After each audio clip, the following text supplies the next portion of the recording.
Fala pessoal, como é que vocês estão? Sejam bem-vindos a mais um vídeo. E na aula de hoje a gente vai falar sobre um tema muito interessante e com poucos conteúdos aqui no YouTube.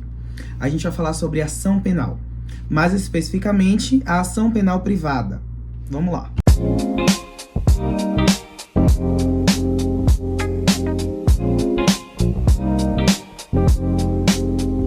Bom pessoal, quando a gente fala sobre crimes, é fundamental que este infrator, que o autor do delito, seja devidamente responsabilizado.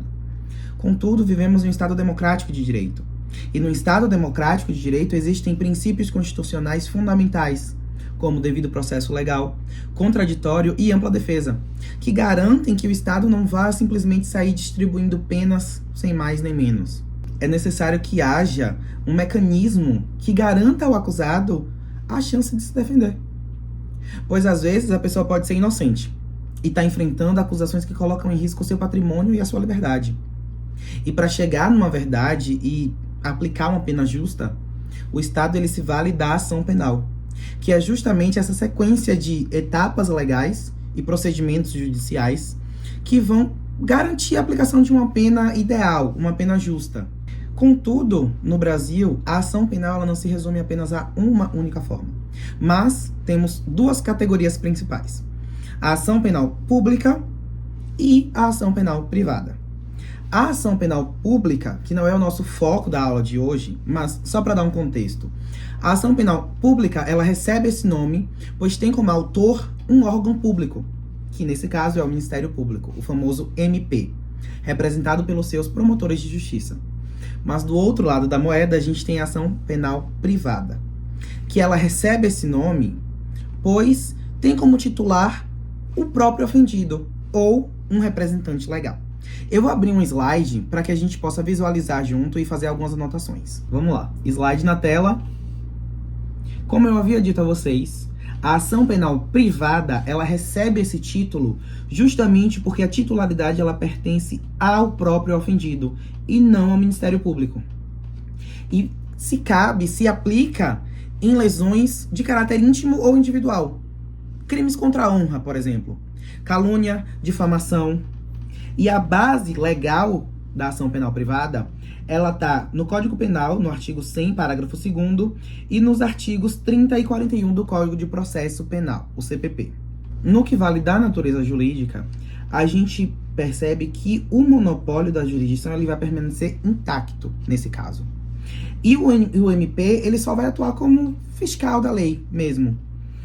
A legitimidade ativa ela é apenas para o ofendido. Então, o autor dessa ação vai ser, como eu havia dito, o ofendido ou um representante legal. As hipóteses de cabimento da ação penal: crimes contra a honra. A gente tem calúnia, difamação, injúria, violação a domicílio, no artigo 150, parágrafo 4º do Código Penal, e usurpação de nome, o crime previsto no artigo 307 do Código Penal. No que tange às espécies da ação penal privada, a gente tem 3 tipos: a ação penal privada exclusiva, subsidiária da pública ou personalíssima. A ação penal privada exclusiva, ela é a regra da ação penal privada. E ela acontece quando só o ofendido pode propor a ação e o Ministério Público vai atuar apenas como um fiscal. A ação penal privada subsidiária da pública, ela acontece quando a lei prevê que a ação penal ela é pública, mas o Ministério Público se mantém inerte. Então, o Ministério Público está inerte e o ofendido pode tomar essa iniciativa de propor a ação penal. E por último, a gente tem a ação penal privada personalíssima. Como o próprio nome já induz a gente a pensar, ela só pode ser proposta pelo próprio ofendido, pela pessoa do ofendido, sem nem mesmo um representante legal. Então a gente tem como exemplos crimes contra a dignidade sexual, e neste caso é um caráter excepcionalíssimo. No que tange à legitimidade ativa, possui essa legitimidade aqueles que forem maiores de 18 anos na data da queixa-crime. na data da propositura da ação. Então, pode propor diretamente a ação àqueles que forem maiores de 18 anos. Os relativamente incapazes, aqueles entre 16 e 18 anos, eles podem ser assistidos por um representante. Enquanto os que forem totalmente incapazes, os menores de 16 anos ou portadores de doença mental, eles têm que ser representados legalmente. Então, esse representante ele vai propor a ação penal privada. E se o ofendido morrer, essa ação ela pode ser proposta por um cônjuge, por um ascendente, por um descendente ou até mesmo um irmão. Mas e quanto aos prazos? Será que eu posso propor uma ação penal privada por um crime que aconteceu comigo 2, 3 anos atrás? E a resposta é não. O prazo para essa ação, para propor uma ação penal privada, ele é indispensavelmente de 6 meses. Caso esse prazo decadencial ele seja perdido, ele venha a entrar em decadência, aí a gente vai ter uma extinção da punibilidade.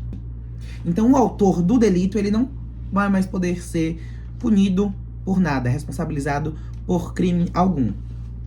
No que tange aos requisitos da queixa, a gente tem a exposição do fato criminoso, a qualificação do acusado, do autor do delito, a classificação do crime, qual crime ocorreu. Foi uma injúria, foi uma difamação, foi uma calúnia, o rol de testemunhas, caso haja, e uma procuração especial, porque na ação penal privada, a gente tem que ter indispensavelmente a presença de um advogado inscrito nos quadros da OAB. Os princípios fundamentais da ação penal privada. Aqui a gente vai para um lado um pouco diferente da ação penal pública. Por quê? Aqui na ação penal privada, a gente tem o princípio da oportunidade ou o princípio da não obrigatoriedade. O que é que isso significa? O ofendido, ele tem a faculdade de decidir. Ficou um pouco redundante. O ofendido, ele tem a faculdade de propor ou não a ação.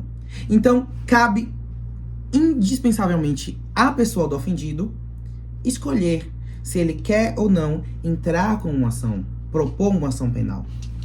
A gente tem a disponibilidade, que pode ocorrer através da preempção ou da decadência, né? A perda, esse prazo, esse decurso de tempo de 6 meses. Ou o autor pode, depois de propor a ação, acabar perdoando o autor do delito. Temos também a indivisibilidade. O que é que isso significa? Na ação penal privada, o autor da ação, ele deve processar todos os autores do crime, em caso de concurso de pessoas. E a intranscendência. Só o acusado responde. Eu não posso processar a mãe de Joãozinho porque Joãozinho cometeu um ato de injúria contra mim. As formas de extinção dessa ação penal privada, ele vem através da decadência, que não ajuizar em 6 meses, no prazo de decadencial de 6 meses, você perde o direito de ajuizar essa ação. A renúncia antes do ajuizamento, então, o ofendido ele pode escolher renunciar, não entrar com uma ação penal privada. O perdão, após ajuizar, ele pode escolher e a preempção, que é a desídia do querelante.